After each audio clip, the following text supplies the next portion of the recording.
My 18-year-old daughter came to me one day and told me she was pregnant. She said it quietly, almost like she was testing how the words would land. What made it even harder to process was when she told me the baby was by a boy she'd only known for a little over a month. Not years. Not even a full season of life. Just a month. I remember feeling a rush of emotions all at once. Shock, fear, disappointment, worry. My mind immediately went to everything this meant for her future, for our family, for the other kids in the house. I took a breath and told myself I needed to handle this like a parent, not just react emotionally. We sat down and talked. I laid out my rules and where I stood. I made sure to talk to her about her options, calmly, even though inside I felt like my chest was tight the entire time. I asked her why she wanted to keep the baby. I wanted to understand her thinking, not just hear a decision. In the end, her final decision was that she wanted to keep it. The baby's father is her boyfriend, who's graduating high school this year. He swears he'll get a job. There's talk about a car, but honestly, who knows if that'll even happen? I tried to be realistic with her. I told her she couldn't depend on me the way she has her whole life. Things were going to change now, whether she liked it or not. As a starting point, I told her she needed to begin paying for her own monthly needs, things that usually cost about $50 to $60 a month. Nothing extreme, just basics. My reasoning was simple. If you're going to take care of a baby, you first need to prove you can take care of yourself. That's part of being responsible. She immediately said she couldn't do that. She said she didn't have the money and didn't know how she was supposed to manage it. I told her that by choosing to lay down and have a baby, she was also telling me and her dad that she believed she was grown enough and ready for adult responsibilities. And if that was the case, then she needed to actually be grown and ready, because this changes the dynamic of everything in our lives. I was very clear with her. I told her not to expect me to babysit all the time, not to assume I'd be available whenever she wanted a break. I told her not to come to me every time the baby needed something, diapers, formula, clothes, because that responsibility belongs to her and the baby's father, especially him, since he's been so adamant about keeping the baby. I needed her to understand that this wasn't a shared parenting situation with me. As I was saying all this, I could hear how harsh it probably sounded. I even told her I know this sounds mean, and I truly wasn't trying to be. But I also have other kids. I'm already exhausted most days, mentally and physically, and financially, I just cannot take this on. I didn't choose to have another baby. This isn't my job to shoulder, no matter how much I love her. She told me she's hoping his family will help them financially. That immediately bothered me. I told her that expecting other people to just step in and support you is selfish. You can't throw a responsibility this big onto others and assume they'll catch it. This isn't anyone else's job. It's hers and his. I tried to acknowledge reality too. I told her I understand things happen. Life doesn't always go as planned, and everyone needs help from time to time. I reminded her that I was young when I had her. She knows how hard that was on me. She's seen the struggle, the stress, the sacrifices. That's part of what makes this so frustrating and painful.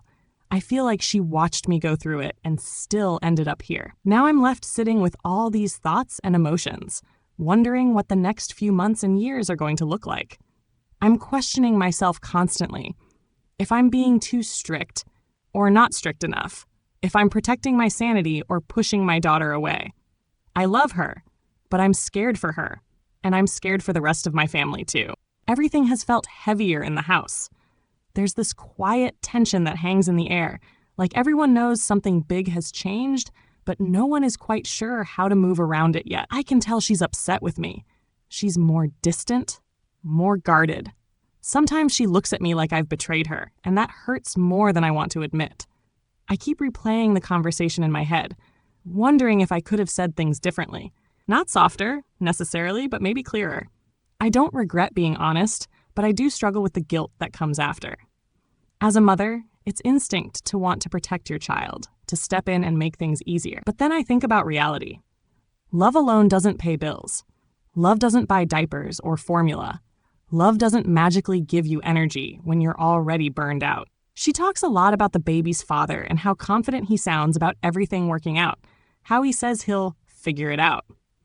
I hear those words and my stomach drops. I remember being young and saying the same things, believing that effort alone was enough. I know now how untrue that can be.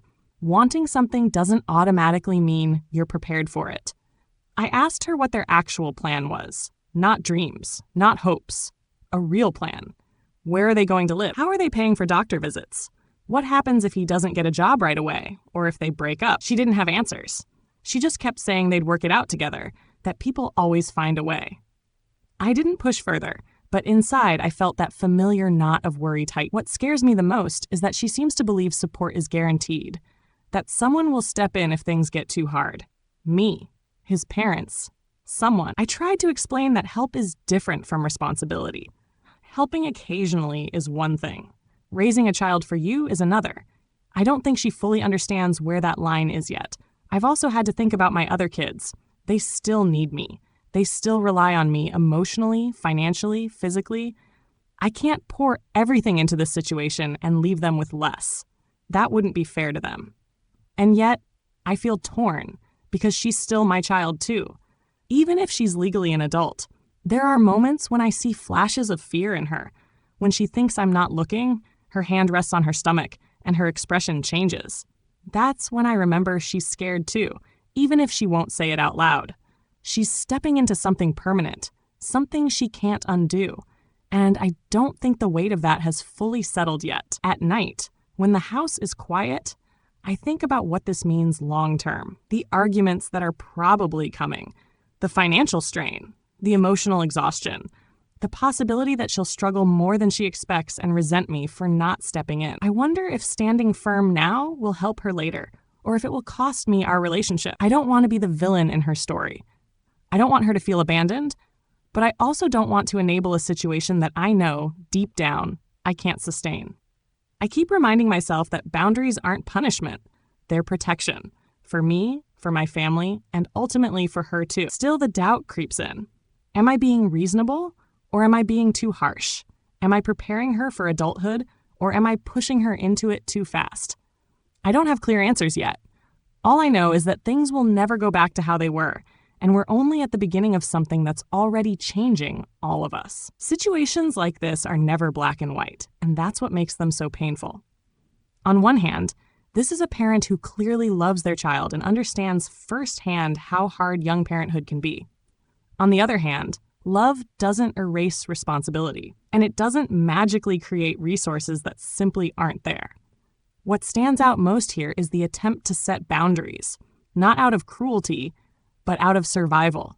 This parent isn't saying, I don't care. They're saying, I can't carry this for you. And that's a distinction many people struggle to make, especially when family is involved. Wanting your child to be accountable doesn't mean you stop loving them. It means you recognize the reality of what long-term support actually costs. There's also a generational layer to this.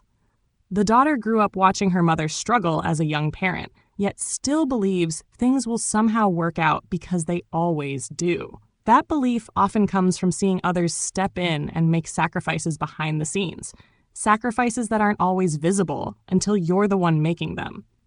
At the same time, the emotional weight on the daughter can't be ignored. She's young, scared, and clinging to hope because hope feels safer than uncertainty. That doesn't make her malicious or selfish. It makes her inexperienced. But inexperience doesn't remove consequences, and that's the hardest lesson of adulthood. The real conflict here isn't about money or babysitting. It's about responsibility versus expectation, about where parental duty ends and adult accountability begins. And that line is different for every family, which is why these situations are so divisive. So the question isn't just whether this parent is being reasonable, it's whether setting boundaries now prevents deeper resentment, burnout, and damage later. Sometimes the most loving thing a parent can do feels cold in the moment, but saves everyone in the long run.